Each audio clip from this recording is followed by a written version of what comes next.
మన steel plant విషయానికి వస్తే, స్టీల్ ప్లాంట్ ఎలాగ అమ్మేయాలని చెప్పి చూస్తున్న వాళ్ళు మొట్టమొదట నేను బ్లేమ్ చేస్తున్నది కార్మిక సంఘ నాయకులు. నేను మరింకోసారి చెప్తున్నాను, కార్మిక సంఘ నాయకులు అందరూ తప్పులు చేస్తున్నారు స్టీల్ ప్లాంట్ లో.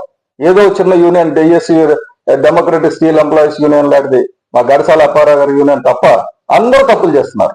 ఆ రిక్వెస్ట్ చేసేటప్పటికి స్టీల్ ప్లాంట్ లో ఒక టెంట్ గాని, ఒక ఉద్యమం గాని, అంటే నిర్వాసితుల తరపున గాని, కార్మిక తరపున గాని ఎవరు మొదలు పెట్టాల. అమ్మో ఒకవేళ ప్రైవేటైజేషన్ ఆగిపోతే పవన్ కళ్యాణ్ గారికి ఎక్కడ క్రెడిట్ వచ్చేస్తుందో అని గబగబా ఆదరాగా సంఘాలన్నీ దుకాణాలు తెరిచి కూర్చున్నాయి. దుకాణాలు, నేను చాలా హార్ష్ పదాలు వాడుతున్నాను, దుకాణాలు తెరిచి కూర్చొని దొంగ ఉద్యమాలు. ఏది సరైన ఉద్యమం కాదు.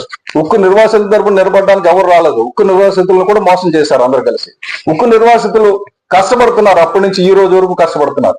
వాళ్ళని పక్కకు తోసేసి కార్మిక సంఘాలు దూరిపోయి వీళ్ళే పెద్దల కింద, వీళ్ళే పెద్ద టెంట్ కింద పెట్టుకుని నడిపారు. ఆ తర్వాత ఉద్యమాలకి అందరూ కూడా తప్పుడు ఉద్యమాలు చేసి, కాబట్టి అది అయిపోయింది. తర్వాత మళ్ళీ డిసెంబర్ 12వ తారీఖుని పవన్ కళ్యాణ్ గారు 1 డే నిరాహార దీక్ష చేశారు. అప్పుడు కూడా వీళ్ళెవరు కూడా కార్మిక నాయకులు, పెద్ద నాయకులు ఎవరు వెళ్ళి పవన్ కళ్యాణ్ గారు మీరు నిరాహార దీక్ష చేశారు, మీతో మేము ఉంటామని అనలా. అప్పుడు ఏదో గంధం వెంకట్రావు లాంటి చిన్న నాయకుడు వెళ్ళారు.